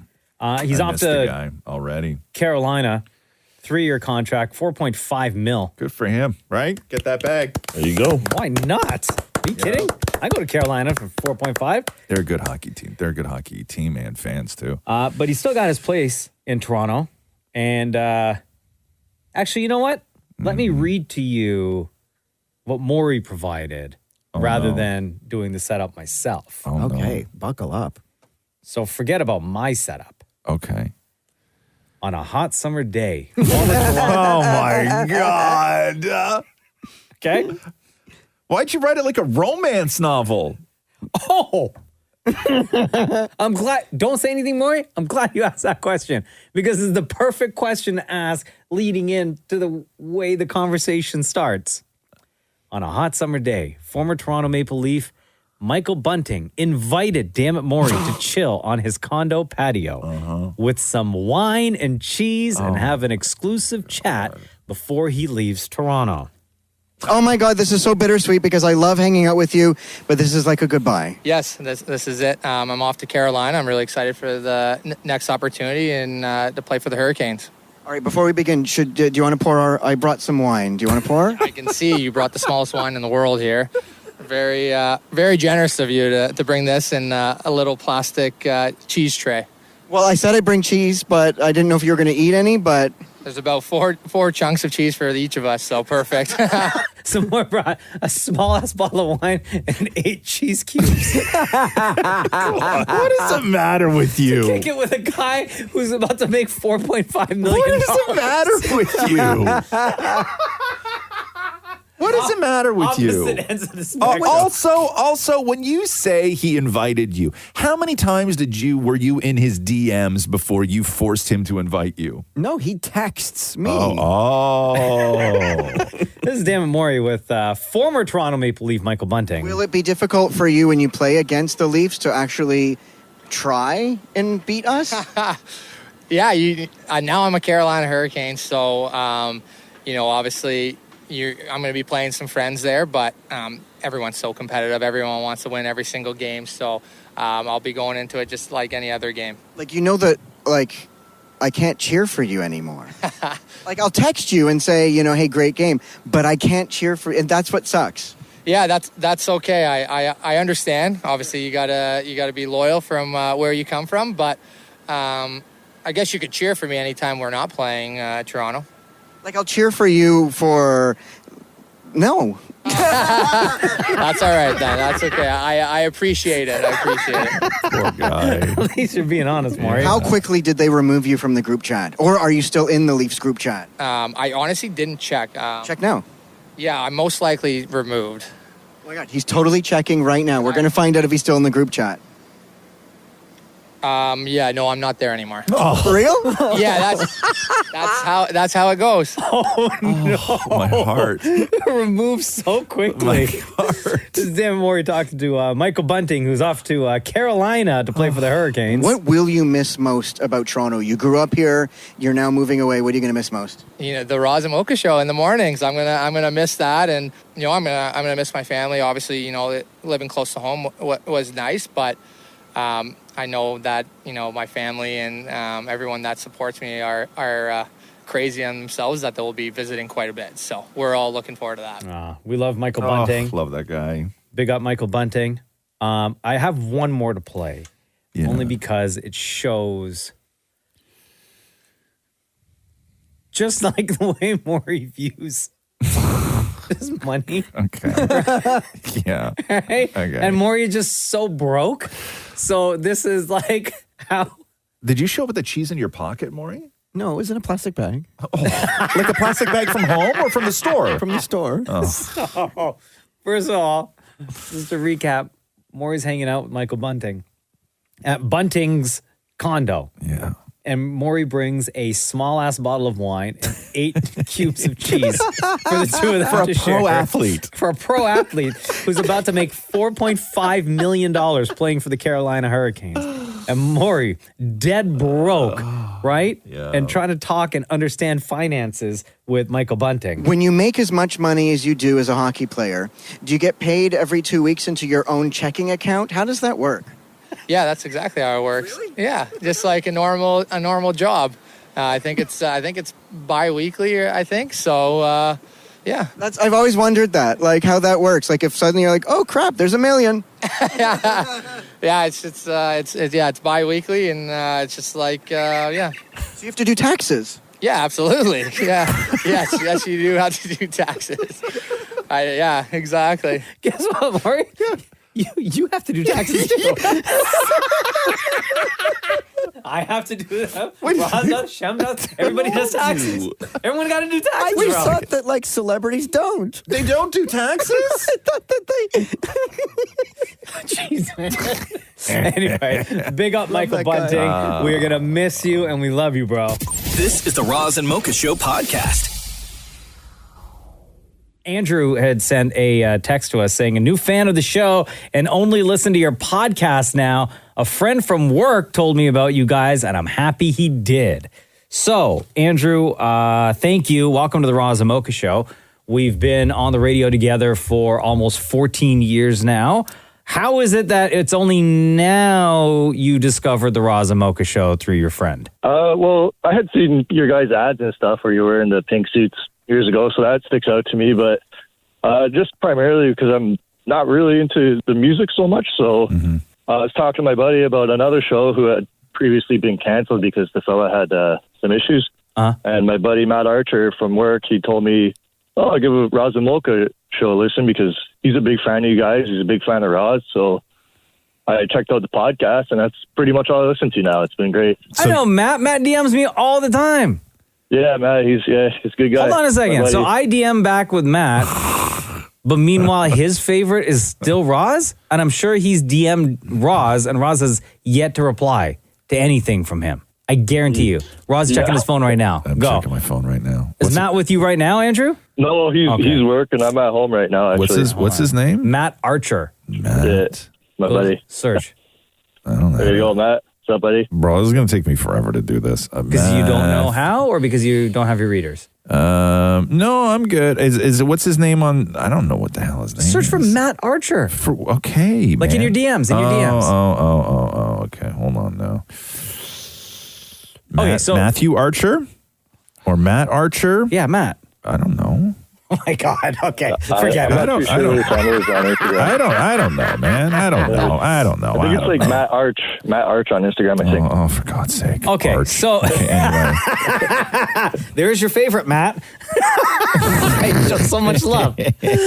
So, Andrew, when did you start listening? Like, how long ago did you actually start listening? I think it's been about 2 or 3 months now. Oh, okay. And did you start with episode 1 of the podcast, or are you starting at the latest and working your way backwards? So I started right at the start, and I'm at 70-something episode right now. Oh, wow. Pretty much where you guys are talking about how awesome Endgame is.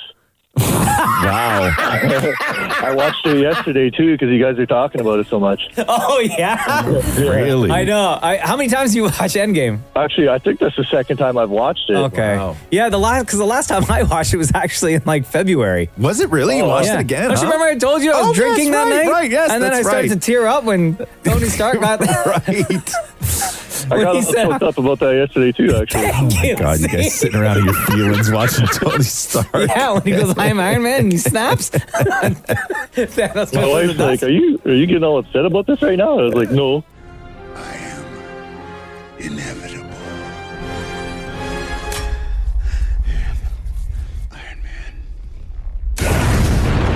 Oh my God. Somebody DM'd me the other day saying that they kind of, much like you, Andrew, started with episode 1. They went back to the beginning and started listening to the podcast, and they're now at the part where COVID just started. Oh, wow. So that's going to be like a wild time to listen to when we're going through all the COVID stuff. Yeah. Whereas in real time, we're like completely out of all that, right? Hey, do you? Yeah. So you're podcast exclusive. Like you don't listen to the radio show, right?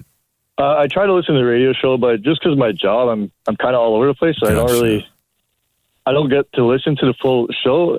And also because of the music, too, so I would just be kind of flipping back and forth. I hear you. So what about, do you have any questions for us? Or for me, for Mocha, for Shem, for Maurie? You got to have a question about Maurie. You have to be quick. I know the main question about Maurie is if that's actually how he is. But you guys always say that.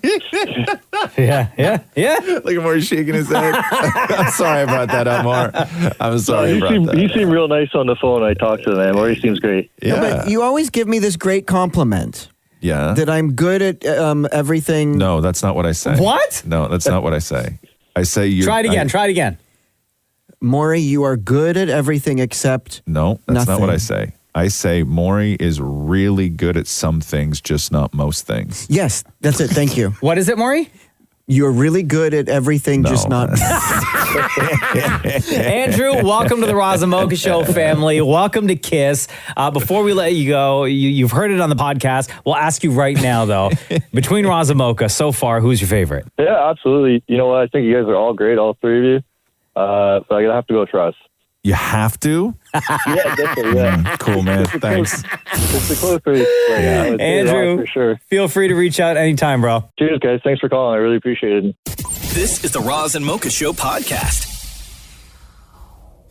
Roz and Mocha's Fix My Life. What advice can you guys give me? Okay, so my question is... Got a problem you can't fix. Roz and Mocha got you. Ashley, let everyone know why you're here. Wagwan. Turns out my ex is a lying sack of Ashley, you wrote it says, hey, Roz and Mocha, fix my life. I've been with my now ex for 13 years, 3 of those married. So I was 14. I had found that he'd been lying straight to my face about smoking for like multiple years. He was very absent, and we had essentially been living separate lives almost for 2 years before I left. Now I find out he's moved in with someone new, and it's only been 6 months we've been separated. It's also supposedly the woman from work I wasn't supposed to worry about. But I'm not surprised. He was paying for dates out of the joint checking account we had open for bills while we separated like 2 months in. Wow, that's crazy. So all the problems stemmed from just the smoking, or were there other things that played a factor in your separation? There's other things that played a factor. Like I found out about the smoking, like I said, and we had been living separate lives for almost 2 years. So it's like I found out about the smoking, and then I was like, oh, wow, okay. Were you living separate lives in 2 different places, or were you living separate lives still living together? We were still living Yes. together. Okay. Yeah, okay. Yeah, we were still living together. He was just found any excuse to not be home and to be back in our hometown, always visiting friends and family, which is now where he went back to and is with that in the new house. Hey, wait a second. Ashley, what do you need help with? I need help with, like how do you regain trust after that? Oh, okay, I got you. Well, like, how do you regain trust? How do you start over? How do you start seeing starting over? Let's start with starting over. Because the trust thing is going to be easier than you think. Because when you say how do you regain trust, you're not having to regain trust with your ex. He's out of your life. Yeah. Right. So don't worry about him. Like when you meet somebody new, you're starting fresh. So you're going to do whatever you would normally do to sort of let somebody in, go through the process of whether, it's difficult for them to earn your trust or you give it up. Who knows? It's all going to be new. Right. So don't worry about regaining trust, and don't put all the crappy things your ex did on the next guy, because that is not going to do anything for any future relationships. And it's a very easy thing to do as well when the previous relationship and all the hurt and mistrust is still so fresh in your mind, right? Yeah. So don't do that, okay? And don't come in there with, my ex, I was with him for 14 years and then he lied and he was screwing a coworker and all this. Like, don't put that on the new thing, okay? Don't start that way. No, nobody wants to hear your story, right? It's like really, you open up about that stuff later on, like when you might be hesitant to sort of, commit or anything like that. But when it comes to starting over, I actually think that you're in a better place than people who don't have closure. Okay. Because that is usually the thing that keeps people from being able to move on, is that they feel that they didn't get the closure that they needed. You got full closure. You knew everything that was going on. And you know everything that's going on. Yeah. There are no unanswered questions at this point. You know what? You guys are right. I didn't think about it that way. So you just have to get over the hurt. Do you guys have any tips for that? Getting over the hurt time. Yeah. It's only been 6 months, right? That you guys have been separated. Yeah. But everybody gets over everybody gets over the hurt differently. Some people get over the hurt just by, staying alone and being in their own head. Some people get over the hurt, by plowing through Tinder on a weekend. Anonymous this and anonymous that. Some people get over it that way. Everybody gets over it differently. You just have to figure out what the healthy way for you is to get over the hurt. But start with time. Just give yourself some time. Okay. Yeah. And how long have you been listening to the Roz and Mocha Show for, Ashley? My goodness. I found you guys about 6 years ago. Okay. No? So 6 Yeah. years. We've been on the radio now together almost 14 years. So you know what we always say when someone calls in saying, how do you get over a breakup? You know, and hopefully you followed the steps of unfollowing on all social. Don't creep the new girl on social. Like, don't have any contact with any of them. Yeah, block numbers if you have to. Have you gone through all of those steps? I'd like to say yes. You lie. So you creep him and her on where? Instagram, Facebook, TikTok? Facebook. Okay. Yeah, don't. You gotta Don't do that. block it because that's just gonna, continue the hurt. Yeah. And the anger. Clean break. Clean break. Clean You know what? break. And I tell other people that all the time because that's what you guys say. That's where it starts. Okay, that's the start over. Thank you so much, guys. All right, Ashley, sending you lots of love. Okay, thank you so much. Roz and Mocha's Fix My Life. On Kiss.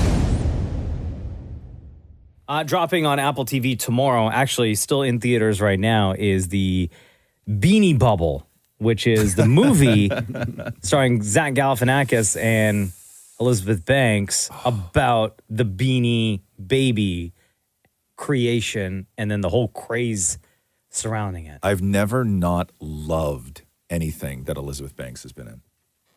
I have. Oh, okay, yeah. Then you're going to love this. I love her. Like, she is probably like Elizabeth Banks, Rose Byrne, yes, and Leslie Emily, Mann? and Emily Blunt are like my I adore What about them. Leslie Mann? And Leslie Mann, yes, Oh, I Leslie love Mann. her too. Yeah, she's part of this. She's part of my crew. The movie follows the story of Ty Warner, a frustrated salesman and a failed actor who hit the jackpot with his invention of the Beanie Baby. Do you know what the greatest thing about America is? You can make things happen here like nowhere else. You have the power to create your own future. You can be anything. You can do anything. You want to sell high-end stuffed Himalayan cats? Understuffed, actually, for greater posability. We're professionals. We're giving the people what they need. Okay. And they're worth a lot of money. People have like these Beanie Baby collections that are like, World Series jerseys and like signed baseballs. They and would stuff drop like, like exclusives, like a limited number of this one particular Beanie Baby. the Princess Di one with the crown and the heart. Yeah. Right? The purple one. And if you had it. Yeah. That's the one you have, Roz? Yes, it is. No, I wish. So David Maurie had a chance before the writers and actors strike. Oh, right. To talk to Zach Galifianakis and Elizabeth Banks about the movie. Again, in theaters right now, but on Apple TV tomorrow, called The Beanie Bubble. Wanted to ask you, so obviously this is about the craze of the Beanie Babies. What was your craze growing up? What did you collect? What was your thing? Gosh, this is embarrassing. Zach Galifianakis. Old Playgirls. No, this is the dumbest collector thing. I don't know why. I thought there was going to be real money one day out of collecting old candy wrappers. So I would get candy wrappers and I would put them in a book. And I guess my mindset was in 30 years, someone's going to want to have these. Listen, the Beanie Baby thing was a lot better of an investment. But I, for some reason, it was candy wrappers for me. It makes no sense. However, I did collect basketball and football cards. I did collect those. Do you still have the candy wrappers? I don't have the candy wrappers because I threw out all my old Bibles. No, I used to keep them in a Bible. Now that I think about it, but I also collected bottle caps, not with any value, not like there was a contest. I just would collect them. I don't know why. I was a hoarder of Wow. And now we move on to Elizabeth Banks. David Maurie talking to Zach Galifianakis and Elizabeth Banks before the actor strike for the new movie Beanie Bubble, which is on Apple TV tomorrow. Elizabeth Banks, how are you? I'm great. It is so good to talk to you. Okay, so obviously the Beanie Babies was a huge craze. When you were younger, what was the huge craze for you? What did you collect? And do you still have any of them? The big craze for me growing up were the Cabbage Patch dolls. Yeah. So the Cabbage Patch dolls, I remember going with my mom to a Bradley's, a store like a Kmart back in the day. Like before they called it Black Friday, but it was like one of those shopping days pre-Christmas season, and they had shipped all the Cabbage Patch dolls. And we got to a parking lot at 5:00 in the morning on a freezing November day. And my mom and I were going to get them for my little sisters. And we took turns in the line because it was so cold. So one of us would wait in the running car and then wait in the line. And then they opened the doors to the store. Everybody ran to the back to the toy section where they were not actually doing the Cabbage Patch dolls. So then we all ran through the store. I'll never forget it, like a mob through the store, and realized that a guy was just standing on pallets and you didn't get to pick off the shelf. He started throwing down the dolls to the crowd. And you could buy a maximum of 2 per person. So one of the reasons my mom brought me was so we could get 4. And that was my craze. Damn. Yeah. That was like 83. People were wild, man. Yeah, I wasn't born. Shut up. Neither was I. Beanie Bubble, the new movie in theaters right now, but on Apple TV tomorrow, starring Zach Galifianakis and Elizabeth Banks. The Roz and Mocha Show podcast. He's Roz. I'm Mocha. Welcome to it. Thank you for being here with us. Oof. You're here weekdays, ladies and gentlemen. I could do weekends too, though. Oh, wow. Don't say that. No, I know. Not me. I'm not doing that. At least wait till noon. Wait till noon. That's all you. That's all me? Yeah. You think I want to? No, come on. No, you already said it. No. Yo, he thought the gang was going to be a supporter. I really did. You're on your own there, bro. I really did. Yeah, no, just kidding. I mean, no, I was just reading about something, though, because everybody's like still working at home. Go back to work, people. And what's happening now is people are taking the attitude of like time is a construct. So you can't like ask people to show up to work or work specific hours or what do you mean? Be on time. And it's now like cruel and unusual to ask people to follow work for a living? To follow a defined schedule, right? Okay. So what's happening now is there used to be 2 peak work periods in a day for productivity, and it's been known forever, right? So 11 a.m. is peak productivity, which I guess is just before people would dip for lunch, right? To cram everything in. 3 p.m. is the other peak in productivity towards end of day. I guess people trying to make deadlines. Makes sense. But now what they're finding is that when people are allowed to build their own schedules, there's a 3rd peak in the day, which is people are ducking out of work early or logging off at around 4. Oh. Then what they're doing is they're going back on at 10 p.m. to finish up their day's work. So they sort of end their day with an hour of hard productivity before going to bed. See, I thought you were going to say the complete opposite of 10 p.m. by saying with the way the work schedule is now adjusted, people are looking to get started a little earlier. So like maybe 7 a.m. was going to be another peak. No. So that you can leave at 4, wrap up at 4, and then have the rest of your night. But you are still thinking that people are working a set number of hours in a row. Start earlier, end earlier. They're not. They're starting later, but breaking up their productivity peaks throughout the day with long breaks in between. Right? So you still have 10 a.m., you still have 3 p.m., but now you have 10 p.m. So people are dipping at like 3:30, logging off. No meetings after that, nothing. Bosses can't get a hold of them. Then at the end of the day, whatever they didn't finish before they dipped, they go on at 10 p.m. before bed, return all the emails, finish up those projects, hit send, upload, doing all that stuff. So it's then there for everybody else when they start their day in the morning. So they're breaking up their day, which is crazy to me. It is. I kind of understand the I guess, checking your email, because at least 3 nights a week, I will, before bed, check my work email just to see if anything what to be prepared for the next day to reply, right? I won't reply like in the moment. Right. I'll just take a quick glance, But, right? but again, you're normal, right? Imagine having a bunch of stuff that you have to do during the day, right? Yeah. And you save a big chunk of it to do during your 10 p.m. work hour. No, I couldn't do it. My husband does it. Matthew doesn't show up to work till 11 a.m. Right, and he Wow, just... I know. Meanwhile, his work probably thinks that he shows up at 9. Oh, no, they know. No, he walks in at 11. And he's all like, hi, what'd I miss? What I miss?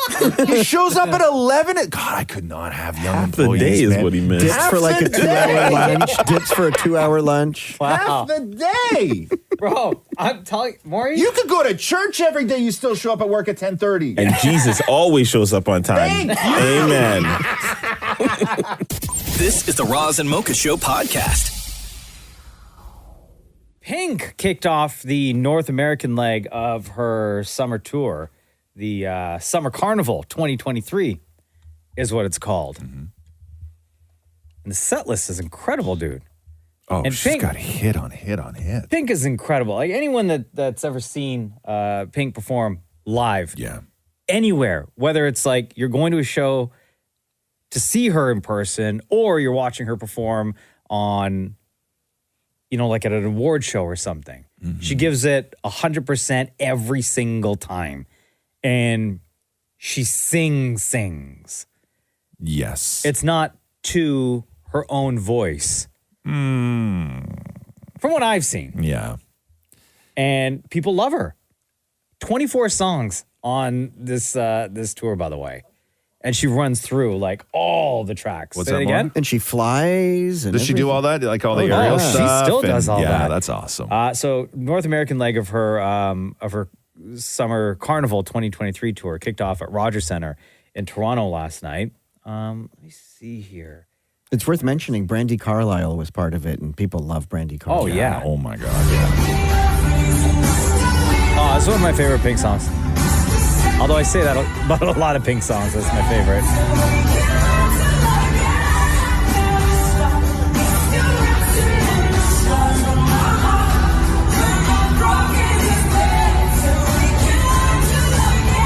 And here's another one. Perfect.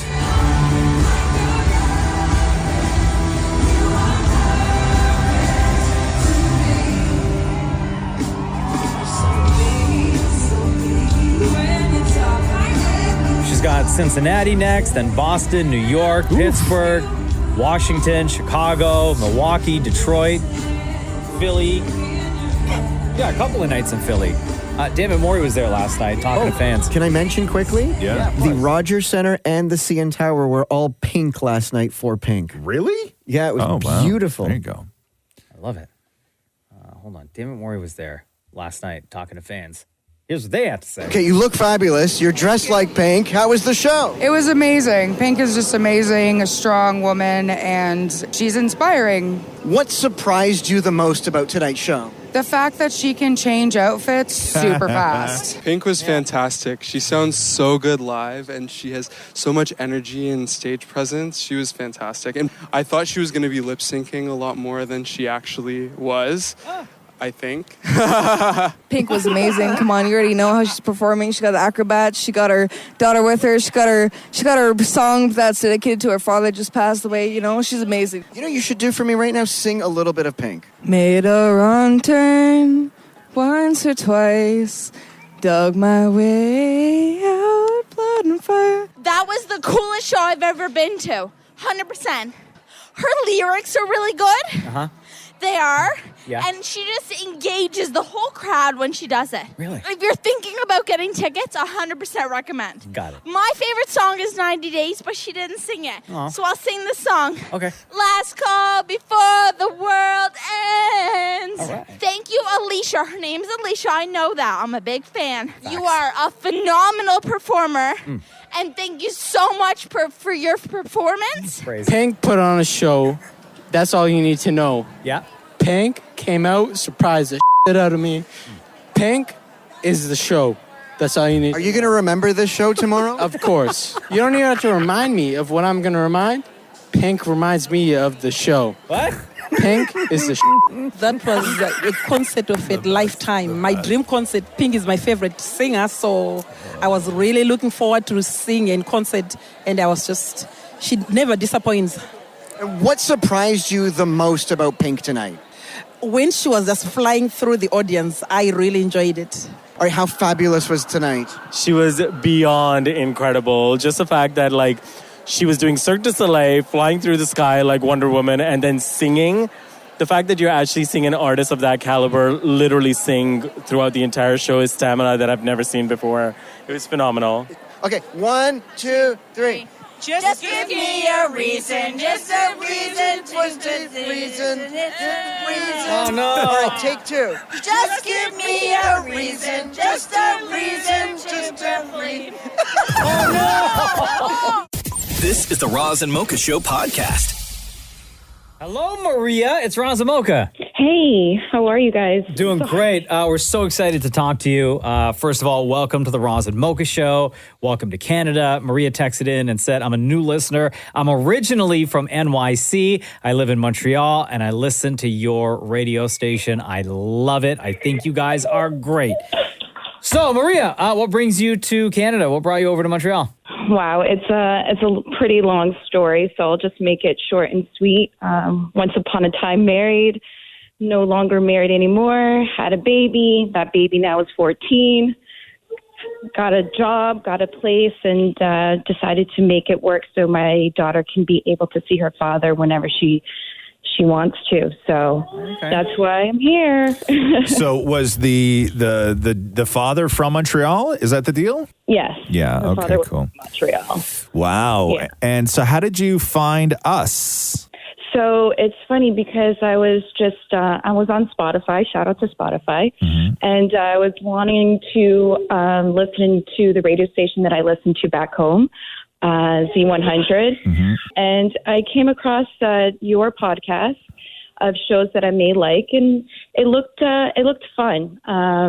So I clicked on it, and I came across an episode where you, Roz, mentioned your 2 greatest joys of life, which was having a child and having strangers telling you that you're hot. Right. So it's like, wow, you picked a great episode to start just listening. do us a favor, Roz, and wear a white suit, a white shirt, and sing Kenny Rogers' Gambler, please. Wow. That is amazing. So you listened to that episode, and then did you go back and start from the beginning to kind of get to know us a little bit more? Exactly. Okay. All right. And are you fully caught up now? I'm caught up with the podcast, but I keep going back and forth because, you guys have like over 600 episodes. So it's between that and the live show. So, Wow. So you are dedicated. Is there anything that you in listening either to the live show or to the podcast, anything in your mind that you've always wanted to ask us about? Well, I did read your book, Roz, so there's no surprise there. And I did have a question, actually, if you don't mind. No, go ahead. Your father's cardigan that you have in your closet, have you ever tried it on or wanted to, when days are hard and nights are long? Have you ever wanted to try his sweater and, feel your father's hug? If you flip to the very back flap of the book, I'm wearing it. Oh, really? Yeah. Okay. Yeah. I have your audio, so. Oh, you do. So in the book, on the back flap of the book, I had a T-shirt made that just with a Goodnight Roadrunner logo on it. And then when I was doing the picture, I was just going to wear the T-shirt, and then Catherine and I, who took the picture, were talking, and she was like, "Go get the sweater." And I was like, "Okay, cool." So I went and got the sweater, and then we did the picture in the sweater, and then I took it off. I put it back on the hanger, put it back in the closet where it was and where it has been ever since. Oh, and you haven't worn it since that time? No, not at all. Okay. No, I've worn it once. I wore it once, and it was for about 15 minutes while we did the picture. Yeah. Oh, that's really nice. Yeah. That's really nice. Maria, I'm so happy we were able to talk to you. Again, welcome to Canada. Welcome to the Roz and Mocha Show. Welcome to KISS. Hello. Hello. Hello. Yeah. Yeah. We were just saying like welcome and stuff. Oh, okay, sorry. I thought you guys hung up on me. Yeah, no, We never not at all. would. Your support over the last little while means everything. So thank you. We'll ask you what we ask everyone else, even though, you're a brand new listener to the Roz and Mocha Show. Between Roz and Mocha, so far, between Roz and Mocha, who's your favorite? Oh, dear. I think you guys are both great. The reality is, without one of you, it's just the yin and the yang. Does it really matter? Yes. Okay, I'll rip it off like a Band-Aid, Roz. Wow. I'm sorry it's so difficult for you. Oh, you picked one. I thought it was I'll rip it off like a Band-Aid, Roz, but it's a Mocha. No. Why is this so hard for people? Anyway, shut up. It's funnier. Shut up. Love you, Maria. Thank you for listening. Have a great day. Bye, guys. Love Right you on. too. Love you. Thanks. This is the Roz and Mocha Show podcast. Oh, I want to give a shout out to, hold on here, Mary Brown's Chicken. Oh, always. Real quick, because I got something guanin today. Joining forces with the Boys and Girls Club today. $2 from every Mary Brown's meal combo and feast will be donated to Boys and Girls Club Canada in every Mary Brown's store and through the Mary Brown's app all day today. So if you're getting something today, just know that some of your purchase, some of that money is going to the Boys and Girls Club. Various clubs I am across the country. A-okay with that. Oh, order the what's the sandwich we like? Big Mary. Big Mary. Chicken sandwich? Oh. They have a Mary Brown's at the Jays Stadium, the Rogers Center. Really? So you can get Mary Brown's during a Jays. So good. I'd fall asleep, bro. Yeah, me too. I'm going to Jays game on Sunday. I don't know if I can have a Mary. I love Mary Brown's and everything. Yeah, What? I'm going too. Uh-oh. Wait, this Sunday? Date night. Oh, no. I'm going next Sunday. Nothing can be just great. I know. Nothing is ever going to work out for you, Mar. Literally You could have nothing. been like, oh my God, meet me at the hot dog stand. Are you guys sitting together? Do you know? No, Where are you I'm- sitting, Mocha? I'm going to ask Mocha first. Where are you sitting? In the 500s? That's not true. There's no way you would ever set foot in the 500s. Why? Because you're like a You celebrity. you think you're better? You think Mocha's too good for 500? I bought tickets for the 500s. But you can afford front row. Says who? Where are you sitting? I'm sitting in one of those party areas, the flight deck. Oh, money bag over here. I got tickets for like $28 or something like that. In the 500s. Why don't I believe this? Do you want to see my tickets? Yeah. Okay. Hold on. Maurie, you didn't pay for your tickets, did you, Maurie? No. Yeah, look. Yeah. Sunday, July 30th, let me section. see. Look. Let me see. Tell me what section that is. On this side here. Do you need your readers? What do those three numbers say? Oh, yeah. 551. Do you want me to say the whole thing? People know where you're sitting?